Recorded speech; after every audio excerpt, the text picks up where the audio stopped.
Hello, everyone, and welcome back to the CDL podcast channel. In this episode today, we were blessed a little bit. We got some big news in the CDL, so we're going to talk about that. And then we've got a fully directed and produced Kyle segment for the second segment, kind of like a little trivia game show in a way that we're going to be doing. But we've actually got a little bit of news to talk about, which has been rare in the past couple weeks. So we're going to get into that. And then get into that second segment, maybe a little bit of a shorter episode. I know we seem to say that the last couple times, but probably won't be the typical 2-hour episode like we've had a lot over the last couple months. But before we get into any of that news, Kyle, how you doing today? Doing pretty well today. I woke up this morning and I was like, wow, we're not gonna have anything to talk about. Should just chalk the episode, and then all of a sudden we saw this Robert Kraft news drop that we're gonna get into here, and it brightened up my day because I knew that we were probably gonna be able to at least have a news segment here. So Yeah. yeah, even though the whole state of competitive is kind of just like, what are we doing? Mm.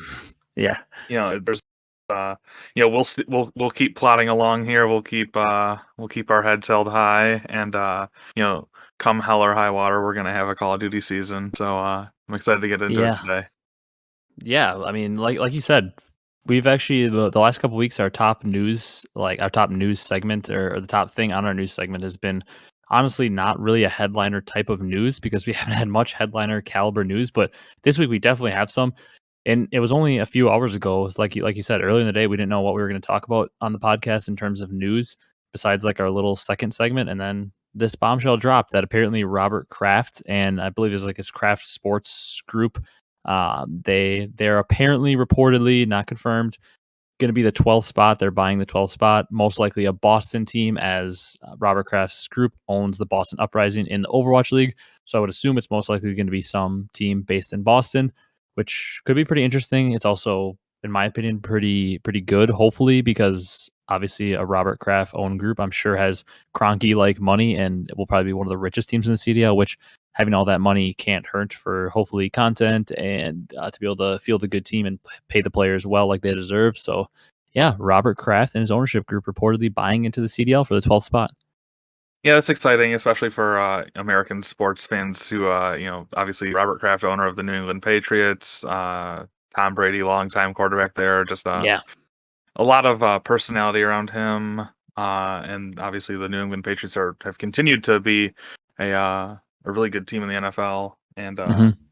yeah, they bring a lot of you would expect they bring a lot of capital with them, and yeah, so maybe they just see this year as like, we're just gonna sign a team uh that has some names on it, and then maybe next year they'll go around maybe like a Los Angeles Gorillas have, with like spending a ton of money Hmm. to get big name players in. Yeah. But yeah, I mean, I think it's important that they have if this rumor is true and they do formally announce, I think it's important that they have a good year, like they develop a good culture so players are Absolutely. attracted to them, and they don't kind of poison the water like a Paris Legion, or even I know Seattle has been looking good in scrims and stuff, and obviously they Hmm. have some good teams, but obviously they didn't do a fantastic job in the first 2 years with you know getting their reputation up. So yeah. Yeah, I'm also excited. I think that, like you said, that's important. Get the reputation up. We've seen a couple teams like Seattle and Paris, like you mentioned, maybe not have the best reputation for like treating their players the right way or like actually giving their players the resources they need to potentially win and be a successful team. So I think obviously they're not going to have their pick in getting like like an elite team or top elite talent because I mean most of the top talent is already signed, obviously. But like you said, if they can sign a team with maybe some decent names on it that will be somewhat competitive, maybe fight for a playoff spot and try to make it to playoffs, assuming we have that same format where 8 teams make it. And also maybe they can produce a lot of content this year and treat their players just the complete right way so players have only good things to say about them. That will help them maybe be in a situation like LAG where maybe they weren't the best, like you mentioned, but they hopefully at least treat their players in the right fashion, like they did with Vivid, and they pay their players extremely well, even if they're not performing. So that way, Methods, if he signs there, or any players that sign there, if they're dropped next year, they can still at least say good things that the organization treated them well, and I mean nothing but good things from the side of at least how the organization operates, because that's how they're going to progress. Is maybe struggle this first year with not the best roster. Obviously, like we said, Methods, TJ Venom, Paul X. That roster is potentially the roster if you want to talk about that at all. But I agree with you. It's just very important for them to set the standard of them being at least a solid organization that's going to at least treat the players right, so they can potentially maybe get that superstar squad in the future. Yeah, well, I mean, who knows? Like this team has been playing this team of four has been playing well in scrims. Yeah, the I do Methods, follow TJ. I do follow at CDL Scrim Tracker or whatever, or Mhm. Intel Scrims or whatever. It's I don't know, just interesting timeline info to see who's winning on the day. But yeah, I mean, there's no reason to say that this team is going to be like bottom of the barrel. They No, could they can be definitely, competitive. yeah, they can be competitive, and that's really at the end of the day all you really can ask for a lot of these teams. Do you think, kind of backtracking, do you think that like their Overwatch counterpart in the Boston Uprising, does that there hasn't been too much positive performances out of them in the OWL. Do you think that's kind of a trend setter for the Kraft ownership group, or do you think that's just like an anomaly? I'm not sure fully because I actually like I told you right before we started recording this. I talked to my two friends. I have two friends that are like they follow everything Overwatch League. They watch all the matches. They listen to podcasts on it. Like they're super into it. And from what they've told me, Boston Uprising are absolutely like horrendous this past year. They were horrible.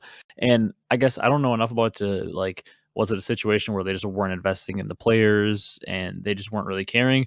Or was it just one of those situations where, just like in any sport or esport, you just kind of had a bad team makeup that you thought was going to be good, and it just didn't work out, and there maybe wasn't a lot of open roster changes they could make? Because I don't know the ins and outs of the Overwatch League, obviously, nearly as well as I do the CDL, but maybe it's a situation where they just didn't have the resources, or they just had a roster that was just struggling and didn't have a lot of people that they could interchange. But I don't know. I feel like with all the positivity that's come around this team, like we've seen nothing but positives, like in the rumors, and people are hyped for them to be like coming on, and like other like esports business people are really hyped for them to be coming into the league. It seems like, as well as like I don't know, it seems like everybody's just overall excited. So I would think that from what they've heard or seen from the Overwatch League, that they're excited because this ownership group, they've heard good things about them. At least that's my hope.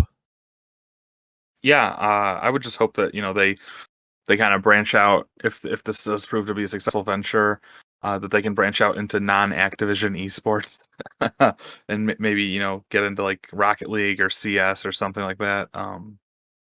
But yeah, Yeah. you would hope that this that the Kraft esports venture ends up being good for them, because obviously the more big money you can get from an ownership standpoint, coming into esports on an American plane at least, the faster we're going to see things grow, because obviously money does move a lot of weight when it comes to game development and how serious these games have to take their competitive sides. hmm Yeah, absolutely. I'm excited for them though, because I feel like we've seen in football, at least this is obviously a very different thing, but the Patriots are kind of like one of the models of what you should do as an organization, like in terms of success and just the way they treat their players and everything. So, I mean, I hope that carries over, and that's just the way that the whole craft business operates. And I mean, I'm not gonna like knock them right away. I'm gonna hope that's what they do. I hope that Boston Uprising's lack of success in the OWL was just a coincidence of a bad roster, but I have no reason to believe that they're going to be some bad organization, because we know they're not going to be lacking money, which is the rumor with a couple of the other franchises and why they might be struggling. So that's a good thing. But I'm excited to see this team in the CDL, and excited that we at least. I mean, the number one positive about this is, as long as it's true, at least we're going to have 12 teams this year, right? Yeah, exactly. The last thing we And wanted that's to the big do thing. was Yeah, the last thing we wanted to do was have like an odd number of teams going into brackets and stuff. So uh, yeah, I guess at the end of the day, it can only be a positive thing. Well, yeah, and they're also like we said, if that rumored methods TJ Venom roster, because they didn't play in that first Challengers Cup, like they said on the flank, didn't play in that first Challengers Cup, so that I mean that probably means that they're maybe doing something. Otherwise, if they were truly a Challengers team, they'd definitely be playing in that cup. But I mean that maybe means that they are on this roster, and like you said, this is about as good of a roster as you could hope for the 12th team coming in late with not many players to sign. Like this team is not just going to get run over. They should at least be able to put up fights against any of the teams.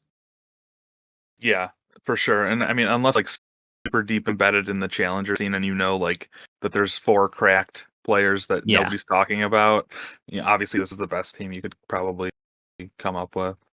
Yeah, absolutely, in terms of personalities as well. Mhm. You wanna move on to our next topic? Are we Yeah, good with the Robert Kraft group? yeah. Let's So keep it. all right. So our next topic is FormaL, obviously former COD pro. Sounds weird to say that he's a former COD pro, but he joined Sentinels. I believe this is like a loan type deal. I have the tweet here. He just said after like moving on from Space Station, he said, on a serious note, this was too good of an opportunity to pass up. I appreciate the guys on Space Station Gaming. It was fun to learn the game together, and I wish them the best of luck. I'll be playing with Sentinels for Rally. Should be a spicy weekend. I'm still OpTic forever though. And then Hastro basically commented on it and said it was never a question whether or not to allow FormaL to play for Sentinels at the first HCS event. We want Matt to have a chance to compete, even if it means he has to play for our toughest opponent. It's a good problem to have when we contract 6 of the best Halo players on Earth. So obviously FormaL going over to Sentinels for this event because there was a big controversy with Royal 2. He did some like geo caching, or I don't know what it's called, where he like changed the location of his router or something to get better ping on a server. And that's obviously considered like banned or cheating in the rule set. So he was like suspended for the first event, and they didn't think Sentinels was going to play there. And then they were able to potentially get a sub. They didn't know if they wanted to get a sub, and then the opportunity to add FormaL to the roster, who's still a solid player, and also a player that they know will just play for them for one event and then leave when Royal 2 wants to come back, because this is a dynasty roster, not just going to drop somebody off of it. They're going to obviously bring Royal 2 back unless FormaL goes absolute god mode and wins MVP of the tournament or something. I can't imagine they'll ever make a roster change to this dynasty roster, but Formal's going to Sentinels. Playing at the first Halo events, it'll be interesting because they have a legit chance to win. I mean, he's a solid player and he's joining Lethal Snakebite, and that's one of the greatest teams of all time. So it'll be interesting. It has former COD Pro Frosty on it as well. Like these are all multi-time world champs. So we'll see what Formal can do. Maybe he'll screw around and win a Halo event. Yeah, that would be so fun. I mean, it definitely. I sometimes I find myself hard pressed to watch these other esports and stuff. Like I did, like I mentioned, I did tune into the first Halo Cup a few weeks Mhm. back. But definitely when you add Formal into the wrinkle, there's an opportunity that they might match up against OpTic at some point too. That'd be crazy. Uh, yeah, just all the more reason for me to set aside an hour or two and sit down and like flip on the stream and watch this Halo event. And Yeah, it's this weekend too. yeah, so definitely there's a void of college football for a few weeks now, so all the more reason. So I'm excited. I think it's a good news. You know, Especially one off and can just like you know they're not going to be expecting to win, or it's more of like a just come see what you can do. Like you know Yeah. at least we'll draw a lot of eyes to the scene, and I think it's good for this team. And yeah, Yeah, go Formal Sentinels. versus OpTic grand final will go crazy for viewership too. I mean, I can't imagine the viewers that would pull. Yeah, for sure. All right, moving on. We've got a little bit of weird news here. We kind of just brought this up and threw it on the news sheet for some of the things we wanted to talk about because it's obviously all speculation, very odd news. We don't know where it's going. We just thought it was something that was worth to talk about. There was a teaser I first saw because I saw Salvation's Elite quote tweet it, and I was like, "What is this? I never heard of this. I got to check this out." And it's a game called SM2. Basically, the description for it, their bio on Twitter says SM2 is a modded Call of Duty client based off the MW2 engine with all new weapons, perks, point streaks, maps, and more for PC, currently in development. And yesterday, December 12th, they posted a new gameplay video. It says, "Welcome to Search and Destroy in SM2. We've made a lot of changes since our last video, and we hope you enjoy what we've been working on." Basically, the video shows like some MW2 looking maps and maps from like other games, just completely new maps we've never seen. It shows some guns from Black Ops 2, some MW2 guns, and it's all search and destroy. It looks beautiful, updated graphics, obviously on the PC, and it's essentially a like S&D only game. Like I said, remake of MW2 with all different weapons, maps, perks, potentially coming soon. Just so basically, it almost looks like Call of Duty CS:GO in a way, maybe without the economy system to buy weapons, but it's basically just a Call of Duty game that's gonna have a ton of maps in it and a ton of guns, like a mashup of all the Call of Duties where you just play S&D. Seems like a pretty darn cool thing to me. Yeah, I mean, there's definitely a lot of. I'm sure if this thing gains more traction, we could do, like literally sit down and do a whole like 2-hour podcast on how to make Mhm. it competitive. But just to kind of paint with broad strokes here, yeah, it's really interesting. I watched like 30 seconds of the gameplay. It looked really clean. Mhm. It did not look like people were slide canceling, which is amazing. Uh, because I don't know, I'm just not a big fan of it. No auto attack print, just all the stuff, and Yeah. the colors looked good. Um, yeah, I'd be excited to see if this thing takes off. If it gains more traction with pro players, or current pros.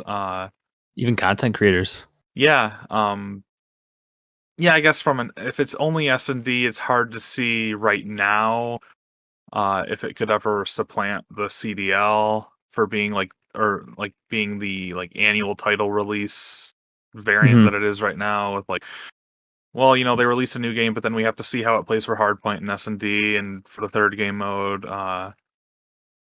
Maybe it could be something where like Activision finally just like says, we've had enough with people like bash tweeting us like every year that the game sucks for competitive. Maybe we just like Absolutely.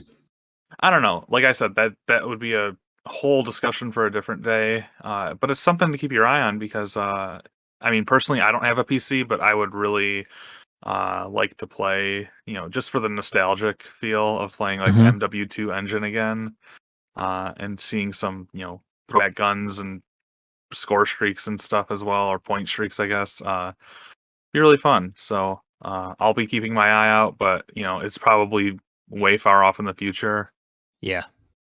I will say, like, something you mentioned, like, we could have a whole 2-hour podcast talking about, like, how to make this competitive and everything. I mean, when the game comes out and I get a chance to, like, play and stuff, I'd absolutely love to do that, but I think this is a game that could naturally be more competitive because that's kind of the way that search and destroy modes are, like CS, Valorant, even search and destroy and COD. Like, no matter how bad or good a COD title is, it always seems like you just have like search and destroy is pretty much always built and focused around being balanced and being competitive because like obviously you can't have a super unbalanced search and destroy map. Spawns don't play a factor, which can affect so many games in such a bad way. It's like I don't know. Search and destroy based games are always built so much more competitively, which is, I mean, why I always think they're a little bit more sustainable. Like you see a game like CS, it's still like in the majors, it still is popping. Like it has crazy viewership that just dwarfs most esports, and it's just S&D only. These games have so much replayability, especially if it's a like a PC title where they can always constantly add new maps and take maps from old games and add them in and add new weapons and change the balance. Like they could constantly change the balance and it could basically be like the CS GO but COD edition, and it could be something that's really fun and sustainable. And it'll be interesting to see if Call of Duty and Activision keep basically wanting to push Call of Duty away like the weird like extra child and push us off to the side and not want to care about us. They don't care about competitive. It'd be interesting to see if they'd be willing to maybe put some money into this, make it the CDL where it's S&D only and you play this, and then they can just focus on pubs and noob friendly Warzone and stuff for their yearly title. But that's obviously all speculation way in the future. I'm just very interested to see where this game could possibly go because I will definitely be trying it out and playing it if it comes out uh, sometime soon. Yeah, I echo everything you said. My one thing would be if it would come into a competitive focus, would they be pressured to add variant in? Yeah, Um, they might. I mean, if we get if it comes in soon and we get a lot of the current personalities still in the scene and they're like hyping it up, but we don't have variant, it would be hard to see that moving. And then there's like the whole Mhm. thing with like, would Activision still like own the IP for like search and destroy? Or, would Activision have to get their cut? Or it's just a lot of what ifs that you can definitely go down like a million different rabbit holes here. So I won't bother with doing that right now. Yeah. But like you said, very interesting. It's definitely something to keep your eye on, and I'd be really excited to play.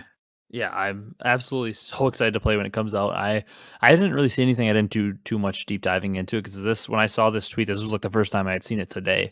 Anything about this game, but I haven't done too much deep diving. I don't know if there's even like an estimated release date, or I'm assuming it's probably coming out sometime in 2022 at the earliest, if not even later than that, because I'm sure a game like this takes a long time to make.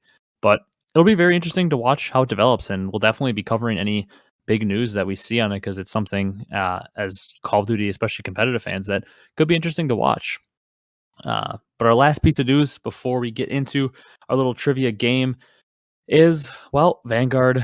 This seems like a weekly thing now. Still in disarray. We've got some new stuff. Challengers reportedly going to be playing the third game mode of S&D. They did it this past weekend, correct?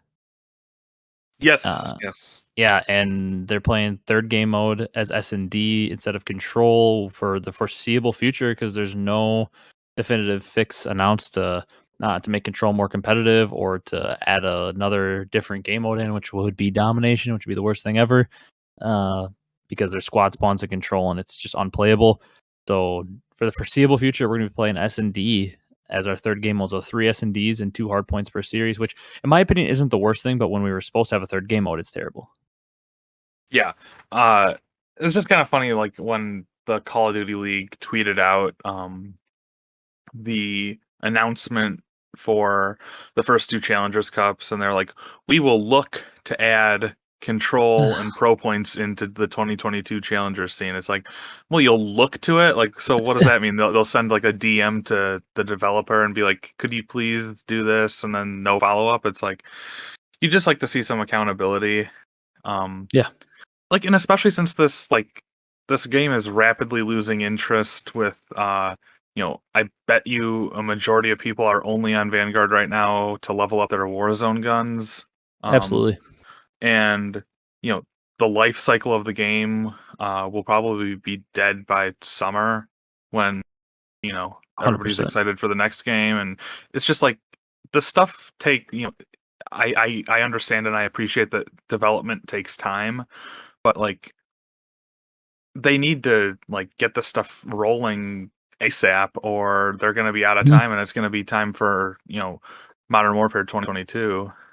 And then it used to be that, these games were published at the finished phase and not a whole lot needed to be like added and changed, but now it's like they're putting out like stuff that's not finished. Uh Yeah, and it's kind of then they frustrating. finally like maybe finish it 6 months into the game or something. Right.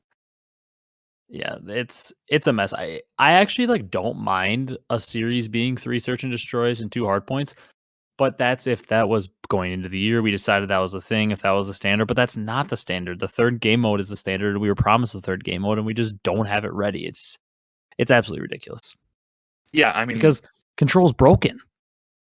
right. And Like the nobody people loves spawn on watching. points. Yeah, yeah.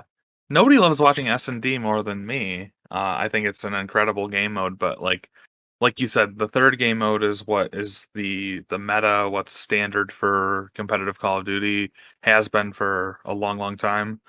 Um, so yeah, and I mean with these squad spawns with like inconsistent control performance, just you'd really like to see some kind of like at least a hot fix or I don't know, just Yeah. something like, hey, this will be done, we'll have it patched, or we'll just like chalk this third game mode because squad spawns can't be fixed or something. I don't know. It's just kind of frustrating. Yeah, it's also like, I mean, like you said, it's kind of a staple of Call of Duty in a way. Like the third game mode is something. I mean, I obviously don't know a ton about as many of their esports, but like most esports, like CS:GO, you've got your one mode. Valorant, you've got your one mode. Obviously, Rocket League is like your one mode. Like that extra mode is something that makes us unique in these series. Like the only other one that's like it is like another arena shooter, like Halo. I know where they have multiple modes, but like that third game mode, I think is honestly what makes competitive Call of Duty more interesting because you always have your dominant S&D teams, you have your dominant hardpoint teams, but the teams that can find out how to play that third game mode, like when it was CTF, the teams that could be dominant at CTF, which is a lot of what Complexity made their money on. They were absolutely dominant at that CTF and Dom mode when it was in Ghosts, like during their dynasty. They were just so good at it, which is kind of what separated them.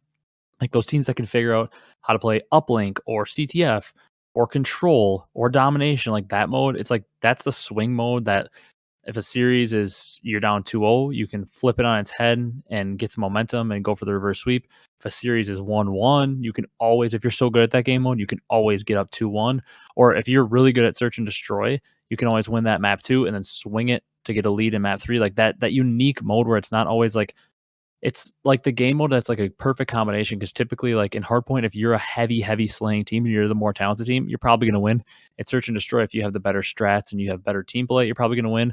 But that third game mode is always just that perfect cross where like you always see the teams that maybe aren't as heavy slaying able to win because their strategy and teamwork is so perfect. And that's why it's such a beautiful game mode for Call of Duty, because it kind of combines that talent and teamwork aspect into like the perfect thing. Although Dom doesn't do it as much, but the typical CTF or Control do that. So just for Call of Duty to stay unique, I think we need a different third game mode. And I'm just not for S&D for that reason. Although, like you said, I think both of us are extreme lovers of S&D and we'd love to see it played as much as possible. But I like keeping Call of Duty unique, and that's one of the reasons I love it.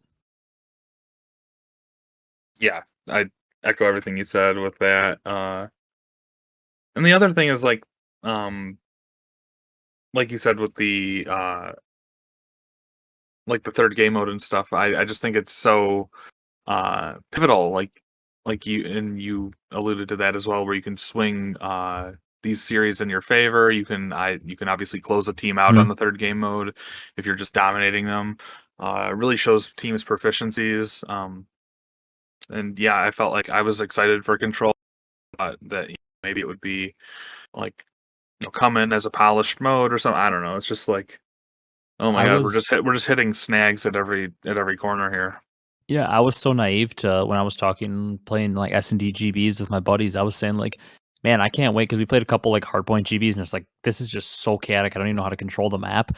And then I was like too naive to even joke to them and say like, man, I can't wait for Control to come out. I can't believe I'm saying that, because typically I'm a hardpoint S&D guy and the third game mode's all right. But I was like, I can't wait for Control to come out just so I know where people are spawning. Like I was so naive to think that they would actually have you spawn in like, the typical set spawn points in the back of the map where you're supposed to spawn for Control. I was so naive. I was like, I can't wait for that. So I actually know where people are spawning, and it's like a lot easier game mode to control. And now we've got people squad spawning onto points.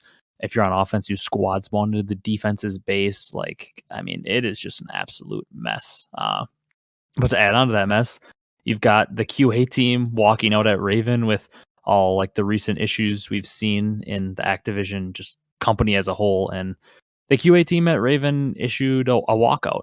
So even more of a mess for Activision in the game. Yeah, I think it kind of came also from QA partners being like promised that they would get raises or competitive wages renegotiated. Yeah. And then I guess they progress, like some of them progressively got like called into the office and got fired or let go. Yeah. And then that QA to walk out.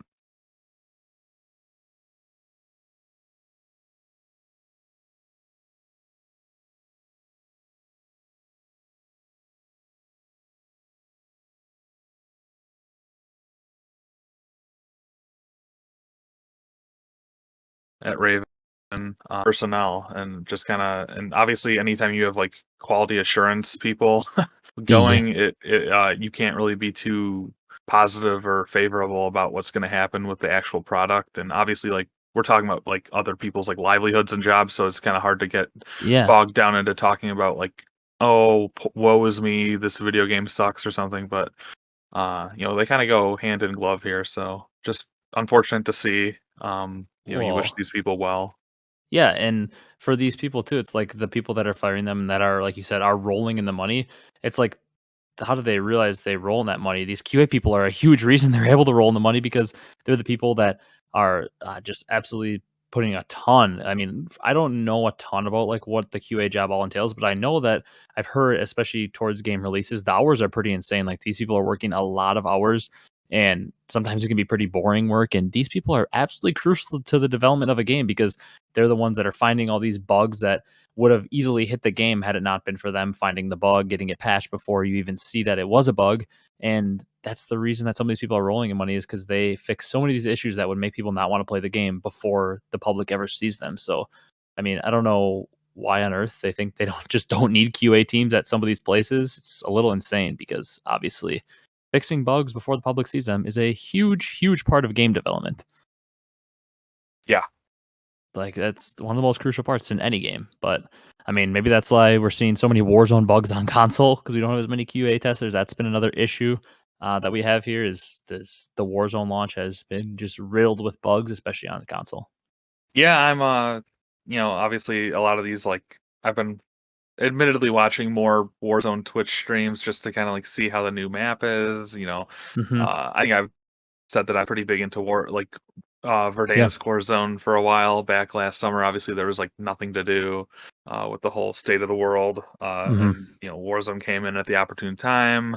Obviously, and so yeah, I've just seen that there's been a lot of like graphics bugs and stuff, but pretty specific to console because all the PC streamers are not encountering this. But yeah, so that maybe that ties back into the QA. They're just maybe more things are falling Hmm. through the cracks because they're not like investing enough in QA. So yeah, just you hate to see it for the Warzone community. I'm thinking about getting back into this new Caldera map. I think I'm gonna be upgrading my console here. Nice. Yeah. Yeah. I was like, should I not? And I was like, might as well. Like, I don't know. There's bound to be a good Call of Duty game coming out one year. You hope. It might not seem like I'm kind of torn on whether I'll invest into Vanguard or not. I'm still, it's still a 50-50 toss up for me. But yeah. Yeah, I got the new Xbox back pretty close to when it came out, and I've been pretty happy with it. I think I'll be getting a PC soon to play some of the PC games. I want to kind of dive into Valorant because I'm such an S&D nerd and kid that I want to dive into all those S&D type games that I've never played. But it's definitely a worthwhile investment, and Warzone will Hmm. hopefully run better for you on there than what it currently is. But who knows with all the bugs.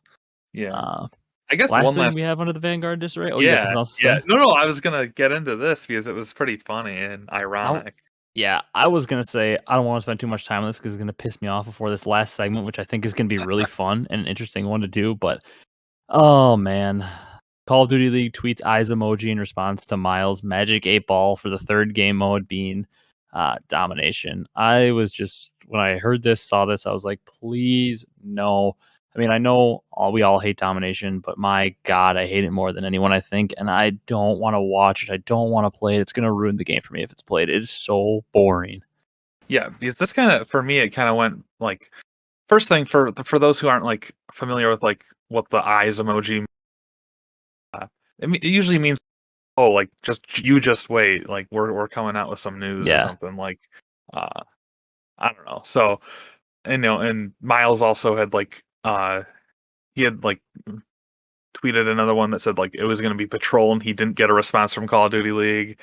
And then Yeah. when he said domination, then he gets like the eyes response from Call of Duty League, and that kind of goes hand in hand with like, oh, like we'll try and incorporate control into the challenger scene or whatever. And like, currently the pros aren't scrumming a third game mode either, so maybe they're just going to be like, oh, change of plans. We're going to just play domination because, well, we know that squad spawns like whatever with domination. As long as you hold two flags, you're going to win the game. Or as we saw in Modern Warfare with squad spawns, it was just a very boring game mode. There wasn't too much competitiveness to it. It didn't seem like we were watching a very like uh it wasn't like Hmm. we weren't watching like surgical gameplay or something. It was like where it makes sense. Like, oh, this team hit the rotation perfectly, so they're gonna get a full 60 seconds. It's like, no, this team just like that completely like blown off the map, so they're just spawning on the other Yep. team's home flag, so they're just gonna automatically get another flag cap back or something. It's just weird. It doesn't make any sense. It's not competitive. I don't want it. And how many times is it we hit 3.5 minutes left in the game and it's mathematically over and we're just sitting here watching it for no reason?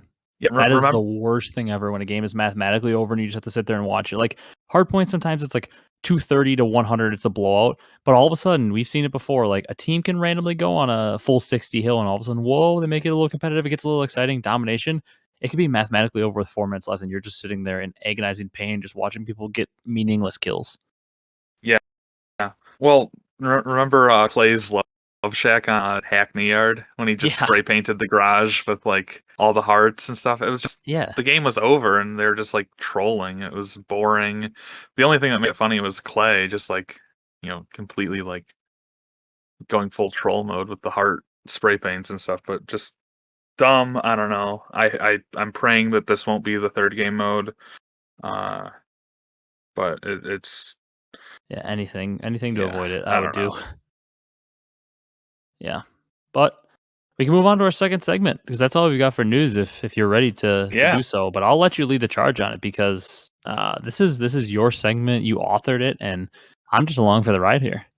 Yeah, so I figured obviously myself I'm a newer uh competitive fan, so I might not have the historical context and background that Ryan here does, and I kind of figured it would be interesting for me to kind of do some trivia surrounding some uh past, present uh personalities in the Call of Duty scene here.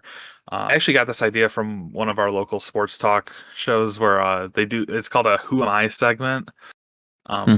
So essentially, what I'm going to do, I have four personalities or players picked out here, and I'm going to provide hints for each one in order. They're going to probably start more vague and non-specific, and then obviously by the last hint, it'll be pretty obvious to everyone who this person is.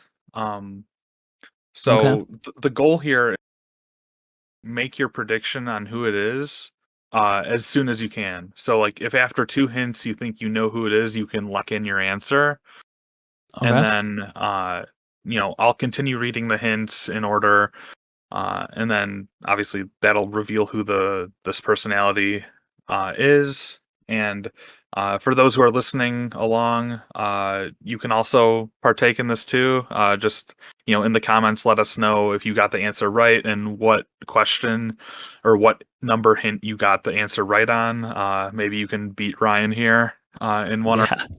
in a couple of them. We'll see, but it'll be fun to get some people in the comments saying that they didn't know who this was, or they never knew that this fact they never knew this fact about this player or personality or whatever. So yeah, if you're ready, if you have any questions before we get into it. So it can be.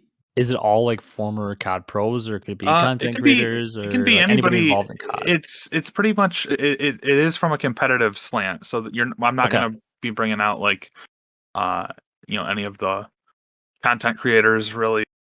People also classified as content creators in some instances, but these are all pretty much from a competitive slant. Okay. Let's do it. All right. So this first player, first personality here. Um, I came in to the COD scene from Halo around the same time as FormaL. That's hint Okay. number one. I So I have this an person idea. came this person came into the COD scene from Halo around the same time as FormaL. All right, number. Okay. I once coached him. Hang on. Did we lose you in the call? Your mic cut out a little bit. Okay, sorry. Am I back? Yeah. All right, number two. I don't know if you got that one. I once coached a competitive COD team. Okay, let me think a little bit because I had an idea, but now it changed. At first, I was like ready to lock in Enable because he did come over at the same time, but I don't know that Enable ever really coached. Hmm. And if you lock in, you don't have to say right Ooh, away. ooh, ooh! I know who it is. Okay, you can lock in if you want, or you can keep listening. Ah, I really think I want to lock. I don't know who else it could be. I would think I want to lock in. I want to risk it this one, and then if there's one I'm Okay, more questioning. okay. Well, you can lock in, but I want to continue reading for all of our listeners here. Okay, you want me to say who I have? No. I want you to keep that in, but you can tell me if you got it right at the end. Okay, Or I got it locked in my head. okay, hint number three. Hint number three here. My gamer tag has nothing to do with my actual name. Okay, I think I'm still good, but Okay. Number 4, I am an active Twitch streamer. Okay, I think I'm still good. None of these have made me any more Okay. confident, but I think Okay. I'm still good. This is okay. Number 5, our second best hint. I have a dog that I feature on my social media. Oh yeah, I'm so right. I was right. And number 6, I am bald. Yep, I had it locked in after number 2. All right, so obviously, reveal who it is. Clint Maven Evans. That is correct. All right. I actually, I was gonna say lock it in to be bold after 1, and I would have been wrong. I was gonna say enable after 1. I Because when that I would have think of that, I think of pro. I thought of pro right away is what my mind went to. Enable came over around the same time. I was like, it's got to be enable. been way too easy if I had because that's pretty obvious for most people who even like know who Enable is. Yeah. But yeah, I'm surprised you got that one. Honestly, as soon Once as you did. So yeah, I he remember, did he did coach. yeah, he coached like a. I have I it heard about it here. It's once. Unite Gaming and Team Yep. Curse.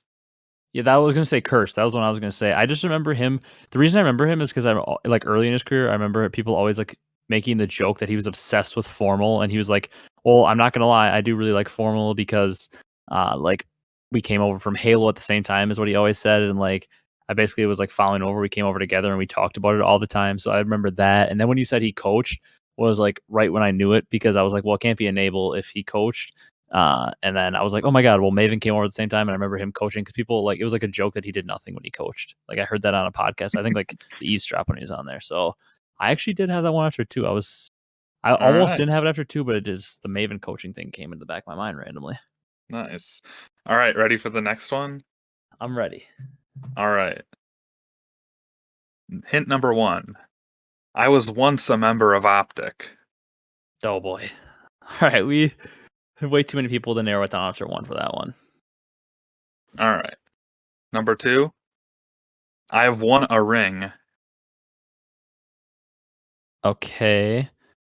So there's a pretty good number of people. Obviously, the Dynasty Squad, JCap, Clay, a lot of people that have won a ring before that have been on OpTic. So we'll keep going. My longest stint on a team was over 2 consecutive years. Okay. So I So still in other words, this player, was on a team for over 2 straight years without a break or anything, if that was like to clear it up. okay. So I mean, I still have the Dynasty in mind. That doesn't really Mhm. narrow it too much. 'Cause I still have the Dynasty and like once again Clay and JCap in mind. Okay. So that's been 3 hints. We'll Okay. go to number 4. This next season will be my 3rd team in as many years. Trying to think here. So also it's not Clay then because he's going to be on subliners for 2 of the 3 years. It's not Krim. Uh, not FormaL technically. Not well. Dash doesn't have a ring. Not Scump, obviously. I don't know. Go again. Actually, I'm trying to Okay. think if maybe I'm blanking on somebody that won a ring that was on OpTic. All right, number 5. I have also been a member of 100 Thieves. Oh boy. Now I'm trying to think of the players that have been on 100 Thieves in the past. Enable doesn't have a ring. Neither does Priesta. Neither does Kenny. Neither does Octane. Current players Envoy doesn't. Draza obviously doesn't. Who else has been a member of 100 Thieves? Ah, Hecz was technically on 100 Thieves. I don't know. Give me the sixth one. I'm not sure. I'm just blanking on it. I was like Nade Shot maybe, but he doesn't technically have a ring. Despite me being a pro gamer, I have also received a college degree. Oh my god. I like literally said Slasher in my head, and I was like, he hasn't been on OpTic. I guess he kind of technically was on the fake OpTic, wasn't he? It's Slasher, isn't it? Yeah, I might have sold it with being a member of OpTic, but I mean technically he was. He technically was. You're right. He technically has been Because on OpTic before. the current OpTic guys, like they all abandoned their OpTic, monikers when they were no longer, when it was Huntsman and stuff. So Hmm. um You are right. I mean, I feel there's definitely some listeners that beat me on that one when they're thinking because they probably instantly thought Slasher on OpTic. For some reason, like I still associate OpTic as Huntsman that year, just in my head, as like I think a lot of people mhm, do. But technically, you are right. He technically was on OpTic because that was the name of the team. But that was good because I literally said I think I at least said Slasher out loud. No, not Slasher because he wasn't on OpTic. I'm pretty sure if I didn't say that out loud, I said it in my head. mhm. And that's the reason I didn't say Slasher because he came to mind as a player on 100 Thieves, like one of the only players to play for 100 Thieves that has a ring. Maybe is he the only player that's played for 100 Thieves that has a ring? I think maybe because it was the guys in BO3. I I mean, guess unless you Ace. count as I mean, unless you count the first, like, the Yeah. first iteration. But So yeah, really, if my yeah, brain was on straight, I should have gotten it right away because he's the only guy to technically play for OpTic and also have a ring on 100 Thieves. So I should have and gotten it right away. and obviously the longest stint on a team for 2 consecutive years would be his run with Envy, and Yeah. Also yeah, for future trivia reference, so you can use this one if you ever have to. Aches technically played for OpTic. He subbed in Black Ops 3. He subbed in for one match when I believe FormaL couldn't play. He subbed in for one match, so he technically played for OpTic as well. does he have a college degree? Maybe he's from the old age. He Oh, might. man, I don't think so, but you never okay, know. shoot, all right, well, I think okay, well, I mean, maybe some hardos will get on me, saying that. Oh, but he doesn't have. He's not playing for his third team in 3 years, so you're good. All He's right, safe there. well, That was a good one though. there we go. All right, our second to last trivia here. You ready for it? I'm ready. All right. Number 1. I made my LAN debut in Modern Warfare 3. Okay, I've got a few people in mind. Mainly some of the OG OpTic guys come to mind for this one, or some European players. All right. Number 2. I have teamed with Scump more than once. Okay, that makes me think it's one of Eh, those OG OpTic guys. All right. All right. I once played on a roster with guys from 5 different countries. Oh my god. At the same time, are you saying? They were all rostered at the same time. Okay, so that immediately makes me think of somebody on Ultra and MW. And should I go bold and lock it in after three? You can if you want. All right, I'm locking it in after three. All right. I might be completely wrong, but I want to go bold. I think I have my answer because I think he was on Ultra and MW, so I think I'm right. Okay. Number 4. I only played one LAN in Advanced Warfare. Okay, that sticks along with my guy. That could be possible. All right. Number 5. I am not currently signed to a pro roster. Oh yeah, we're looking good. And number 6. I was benched in the second season of the CDL. Oh yeah, I was right. Let's go. All right. So you got it after 3. Yep, And methods. nice. I I actually for some reason I was gonna say because MW3 it's known for its lands being like all in Europe basically, and like basically the only team from NA that went over there was OpTic. So at first I was actually thinking, did Bance maybe make his debut? When I thought of like the Ultra and MW, I was actually thinking Bance maybe. And then I was like, I don't think he made his debut that early. I think he came a little bit later because he was like known for coming up in like BO3. And then I was like, oh my God, you know who? I remember seeing the old pictures of Methods playing with Scump back in the day. Then obviously they then teamed again on World War II when you said he teamed at 2 different times. And then I figured 5 different people at one time, all rostered, it literally has to be MW Ultra. How many different Mhm. players they had and stuff. So Yep. yeah, I can't believe I feel like that one was harder than the slasher one, and I got it earlier. I mean, I really screwed up that slasher one. Yep. So obviously they had Bantz from England, Kleenex from Denmark, Cami from Scotland, Methods from the US, and Metals Yeah. from Spain. I think they also had Lucky, who's also a They did have Spanish player, and then yeah.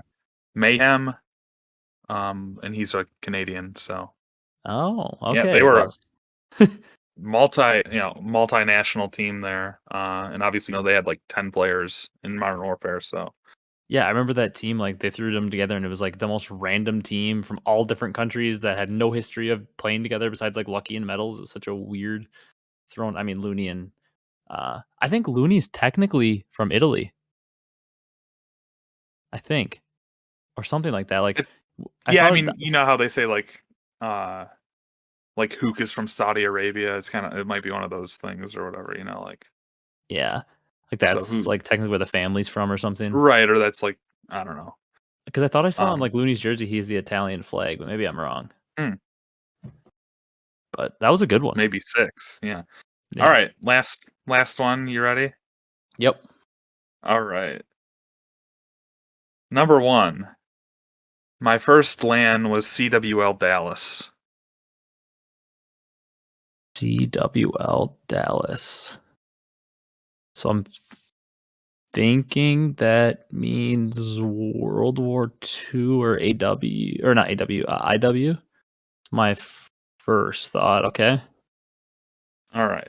I once played with 2 guys associated with the current OpTic org. 2 guys associated with the current OpTic org. Um,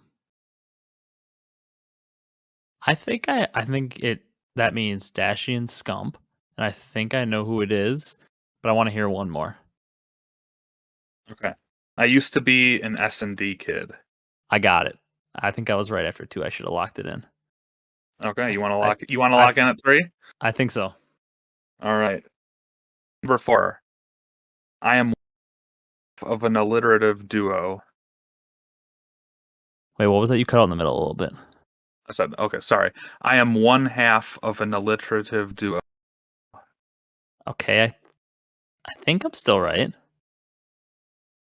Number 5.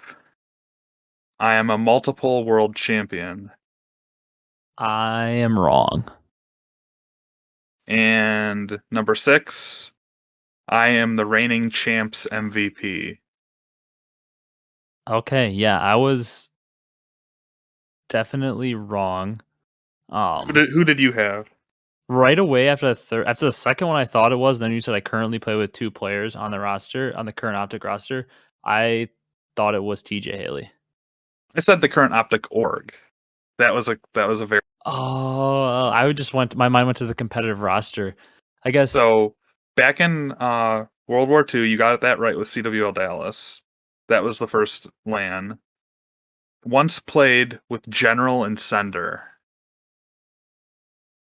oh.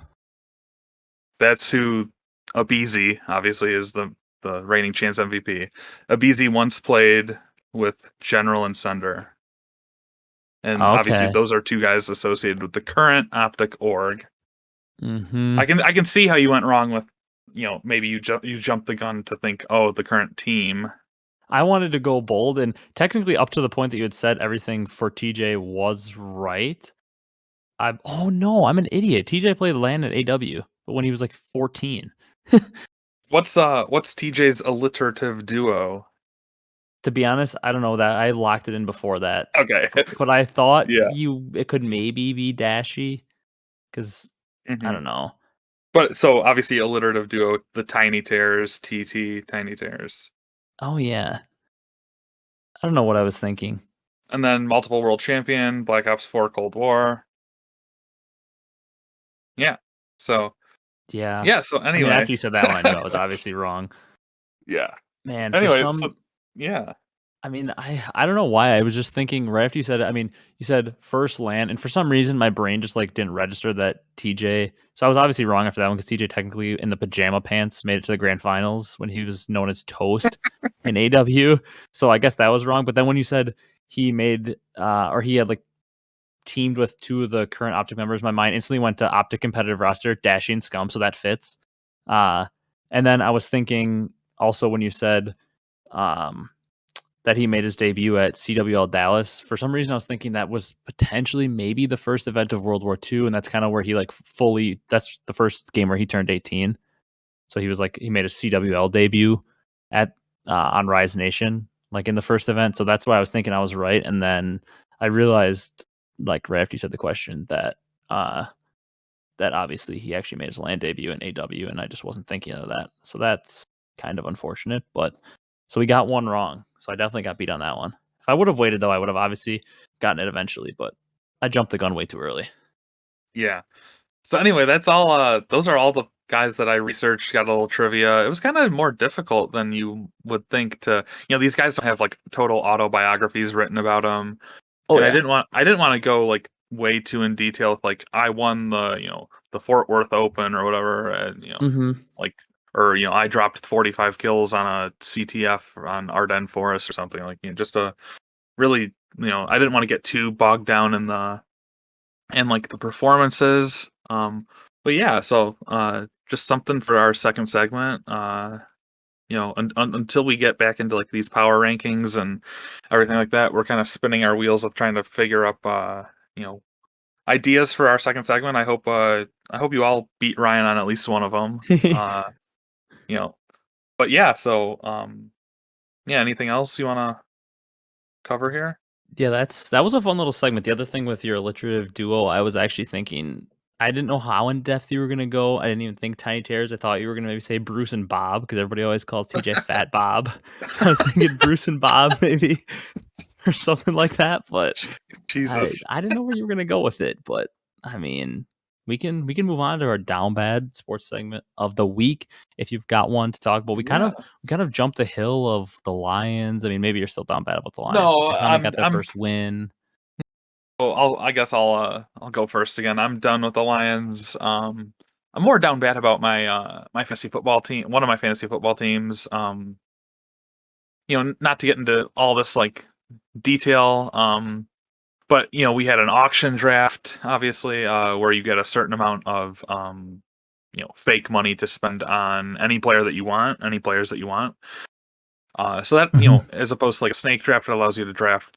Really, you can target specific players that might all go in the first or second round, and then you can build your team that way. I went big on Christian McCaffrey and Travis Kelce. One of the worst ideas I've ever done. CMC turned out to be just made of rubber this year. Absolutely no integrity to his body. Injured, out for the season. I ended up trading him away mid-season at a loss, and unfortunately missed playoffs. Came down to this last week. A win would have got me into the 8 spot. Failed to win. Just a really struggled a lot this year. My draft strategy. I just can't. Because I'm gonna be more disciplined in the auction draft, not be such a big spender. But conversely, my other team, I'm gonna be locking up either the 1, 2, or 3 spot tonight. The 1 or 2 spots would give me a bye into the first round of the playoffs. Yeah. So hopefully I can pull out a win because we have only 3 teams that are eligible. And I think I would lose the tiebreaker based on total points for the season. So I'm hoping that I can just win. I have 4 players going right now in Monday Night Football. So looking forward to getting on hopping on the tube and watching a little bit of that, and getting down bad about if they start struggling or whatever. But yeah, unfortunately, Ryan, your Colts didn't play this week, so I didn't have the help of Jonathan Taylor and Pittman on my one team. So yeah, I'm kind of down bad about that too. But that's about all I got. Hey, I was hyped with the way the Colts week went, though. I mean, we got healthy. We got a couple players returning off the COVID list. We jumped from 9th in the AFC standings to 6th by not playing. Colts are actually 9th coming into this weekend. Now they're sitting in the 6th place, which obviously in the NFL, 7 teams in each conference make the playoffs. So season ended today, the Colts would officially be in the playoffs. And also, the big thing about them getting into the 6th seed means they control their own destiny. From here on out, they win every game, they're in. They control their own destiny. So that was awesome on the bye week. I mean, I'm in one fantasy playoff matchup right now, and I put up 200 points, most Wow. likely because I had 185 coming into tonight, and I have James Conner left. So I actually that my opponent scored 152, or I think he had 140 coming in tonight, and he has Stafford. So that guy is down bad. The guy that I'm playing, I'm actually playing my cousin in this league, and he's going to put up like 160, 165 points with Stafford tonight, and I'm still going to beat him by like 30. So he's absolutely down horrendous because he had an insane week. But I mean, my team with Aaron Jones, Aaron Rodgers, and James Conner tonight, and I mean, just George Kittle, an insane team that put up ridiculous numbers. Justin Jefferson. So I'm not too down bad about that. The one thing that really had me down bad in the sports world this week, though, was the Demaryius Thomas news. Uh, Obviously, he Mhm. passed away. I wasn't necessarily a Broncos fan growing up, obviously being a Colts fan, but I was a Peyton Manning fan. And when Peyton Manning left the Colts, for a couple years there, the Colts weren't as good. I was obviously still a Colts fan, but I followed Peyton Manning around because he didn't leave in a bad way from the Colts, no bad blood, and he went over to the Broncos. I bought a Peyton Manning Broncos jersey right away because I was still a big fan. And then obviously he had Demaryius Thomas on his team back in those days, and the dude was an absolute beast. But more importantly for this story, he seems like he was a really great person. He did a lot of work in the community. Uh, that's the one thing all these people said about him after the news of his passing this week was obviously insanely good football player and was a top receiver in the league for many years, like the 5 or 6 years when Peyton was there. And then had some injuries that kind of forced his career to end towards the end, but an absolute beast on the field. And everybody always said he was a great person. So obviously the news came that he passed away this week at 33 years old, which is just crazy. That's so young. It sounded like from the reports, it was just some kind of illness or sickness he had, and he passed away in his home. So I was super sad to see that this week because he was one of my favorite players from that little era of football because he was playing with Peyton and he helped Peyton win a Super Bowl. And at the time, Peyton was one of my favorite players. So kind of by association, Demaryius Thomas became one of my favorite players. So I was really sad to see that this week. Kind of a more somber note, but I think he deserves a little shout out because obviously being a good football player will get you a shout out. But everybody says he was such a great person, so I think that deserves a shout out. And obviously, our thoughts go out to his family and friends and everybody that knew him. But it was just a sad thing to see this week. I was pretty down bad about that. Yeah, geez, that was seems like it was almost a lifetime ago or something just looking Yeah. at the news. But yeah, that's I remember just reading all the tributes that people put out to him and stuff, and that was certainly kind of moving to read. Um Hmm. and obviously, that Broncos offense was just so prolific. You had Peyton Maybe just the best ever that one year. he had just slinging. I think he had Miles Sanders as well. Uh Yeah, I they don't know, had that Eric team. Decker. Yeah, that team was so flippin' good. Yeah. And obviously, gone way too soon. I think he was only like 33 years old or Yeah. something. Insane. Yeah, yeah. So obviously, the sports world lost a big icon, and And I think yeah, the big thing when somebody like that passes away, like a celebrity, is obviously a lot of people remember their work, whether they were an actor or anything. Uh, but like the big thing to me, when you really know that a person had a big impact, is instead of just talking about like their achievements on the field, if they're an athlete, is when most people weren't even talking about how great of a player he was. Most people were talking about how good of a guy he was, which is like a big thing because obviously, like any athlete can be known for their accomplishments on the field, but when you've got this many people mentioning how many good accomplishments he had off the field, it's obviously even bigger in my eyes than your accomplishments on the field if you can be talked about in such a positive light off the field. So shout out to Demaryius Thomas. And I saw something cool that obviously the Broncos played the Lions this week. They were at home, obviously had a big tribute for him. And I think it was like something on like their last drive. They drove 88 yards for a score or something. And that's kind of cool because obviously he wore 88. So kind of a little poetic ending and something kind of a cool moment for the fans to hang on to in their tribute game to Demaryius. So that was kind of something interesting. And obviously shout out to his family and everybody going through this tough time. But that was something that kind of had me thinking this week. yeah, for sure. Of course, it was But against my Lions, but we won't. yeah, I of won't. course, I won't it's get just into that. cherry on top. It had to be against the Lions. Exactly. All right, you ready to wrap it up? Yeah. All right. So that's going to do it for this one. Obviously, a little different this time. We finally had a little bit of news to talk about with the roster, or not roster announcement, but potential rumored team coming into the CDL. Also, we did that second segment, kind of a first time segment. We haven't really done anything like that. I think it was a pretty good success. Let us know down in the comments. Let us know which ones you beat me on. I hope you guys beat me on the last one since I completely got it wrong. But let us know which question you knew it at, which trivia part you knew it at. Did you know after the first one? Did you go bold? Let us know down below. Obviously, if you're on YouTube, please be sure to leave a like, comment, subscribe. It really helps us out. And if you're on the audio platforms, drop a follow on there, like it, leave a review if you can on the platform. That'd be greatly appreciated. But that's going to do it for this one. Thank you guys all for watching and listening, and we'll see you in the next one next week with hopefully some more news. And if you guys have any ideas for a second segment you want us to do, obviously we're going to keep brainstorming ones like the one we had today, but we'll always take your ideas into consideration. So I appreciate the support. Thank you guys so much for watching, and we'll see you in the next one.